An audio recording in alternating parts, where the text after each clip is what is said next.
और भगवान कहते हैं कि जिनके चित्त में किसी भी प्रकार की कामना नहीं होती उनके पीछे मैं स्वयं दौड़ लगाता हूँ। एकादश स्कंद श्रीमद् भागवत में भगवान ने उद्धव जी से स्वयं कहा है, निरपेक्षम मुनिम शांतम निर्वैरम समदर्शनम अनुव्रजाम्यहं नित्यं भूयेत्यंग्रिरेणुभिः।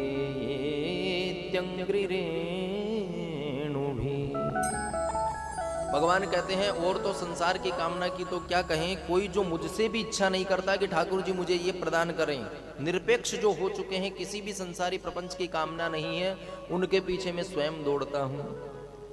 5 लक्षण यहां पर भगवान ने बताए हैं। पहला निरपेक्षम, दूसरा मुनिम, मुनिम का अर्थ क्या है, मननशीला मुनयः, निरंतर भगवान के ही चिंतन में जो डूबा रहता है, निजानंद में ही निमग्न होता है, संसारिक किसी भी वस्तु की उसे इच्छा नहीं होती कि हम बढ़िया भोजन करें, कि बढ़िया वस्त्र पहने, कि बढ़िया प्रतिष्ठान में रहें, बढ़िया घर बनाएं।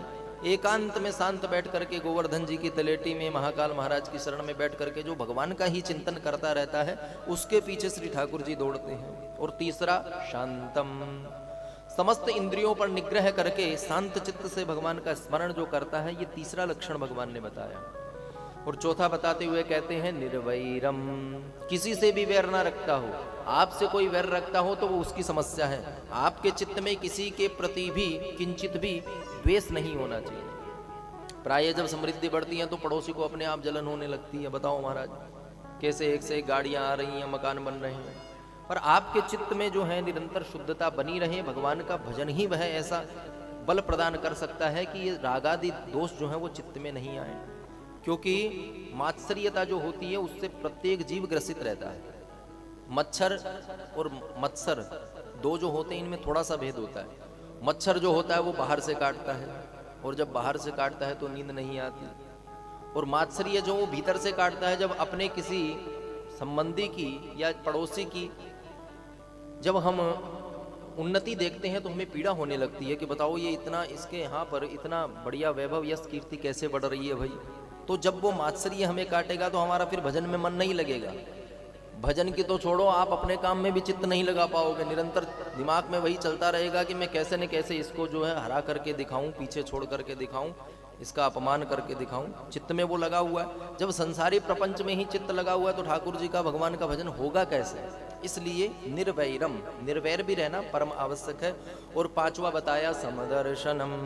समदर्शन का अर्थ क्या है, ना तो किसी से ज्यादा प्रेम रखे, ना किसी से बैर रखे, एक रस में रहे। जैसे भगवान शिव का स्वभाव हमने जाना, कोई बड़ाई करे तो ज्यादा प्रसन्न नहीं होते, और कोई ला करके जहर का प्याला दे दे तो भी पी करके उनको सुख प्रदान करते हैं।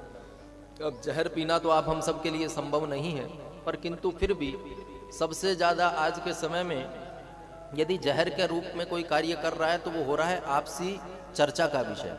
अरे तुम्हें नहीं पता, तुम्हारे विषय में वो ऐसे कह रहा था। अब आपने थोड़ी सी बात सुनी है तो आपको पता नहीं कब उसमें नमक मिर्ची लग करके अगले तक पहुंचेगी, और वो जब जाएगी तो वो आपसे, भले ही आपने कहा हो ना कहा हो, आपके प्रति उसके हृदय में ऐसा बन जाएगा कि हाँ हाँ वो आजकल मैं देख रहा था मेरे से टेढ़ा टेढ़ा चल रहा है, उसने अवश्य कहा होगा, मेरे से जलने लगा है। अब आपको पता नहीं है कि उसने आपके विषय में कोई अनर्गल वार्तालाप किया कि नहीं किया, पर आपके चित्त में उसके प्रति छवि बन गई कि हाँ ये मेरा शत्रु है। तो चिंतन उसका चल रहा है और आप भी उसी के चक्कर में लग जाओगे कि कैसे इससे हमारा बदला लिया जाए। तो ना तो किसी के प्रति वैर रखें, समदर्शी भाव से देखें। चलो महाराज दोषों को तो नहीं देखे पर गुणों को तो देख सकते हैं। कोई अच्छे गुण वाला व्यक्ति हो तो उसमें तो हमारी श्रद्धा हो सकती है। बोले गुण वाले व्यक्ति में भी ज़्यादा श्रद्धा होगी कि देखो कितना सुंदर है, कितना अच्छा गाता है, या खूब पैसे वाला है, या खूब भजनानंदी है, तो बार बार आपका चित्त जो है उसमें लगा रहेगा। तो उसके संगीत सुनने में, उसके रूप को दर्शन करने में ही आपका समय व्यतीत होता जाएगा, और समय का पता नहीं कब 12 बज जाएं, कब जैसी आराम हो जाएं, तो भगवान का भजन तो कर नहीं पाए, और जगत की सौंदर्यता को देखने में ही हमारा समय व्यतीत हो गया। इसलिए पांचवा लक्षण बताया समदर्शनम। ये पांचों लक्षण जिस किसी में हो जाते हैं, या जो पांचों में सन्निहित हो जाता है, उसके पीछे ठाकुर जी स्वयं दौड़ लगाते हैं। क्यों? तो उद्धव जी महाराज से कहते हैं कि पूये ये त्यंग्री रेणु भी। उद्धव जी महाराज कहते हैं कि महाराज अब पीछे पीछे दौड़ क्यों लगाते हो, जब इतना समर्थवान जीव जब हो जाता है तो आगे आगे चलकर उसको रास्ता दिखाओ ना, पीछे पीछे क्यों चलते हो। भगवान बोले कि उनके चरणों की जो धूल होती है उसको मैं अपने मस्तक पर धारण करता हूं और स्वयं को पवित्र मान लेता हूं। अब बताइए कितनी बड़ी बात है। क्या किसी भी भक्त की चरण की धूल जो है वो भगवान को पवित्र कर सकती है? पर भगवान का भाव, भगवान का औदार्यता, भगवान की कृपालुता इतनी है कि अपने भक्त को भगवान जो है स्वयं मुख्य पद प्रदान कर देते हैं। इसलिए जहां तक हो सके हमें अपनी इंद्रियों पर, काम क्रोधादिक जो है उन पर निग्रह रखना चाहिए।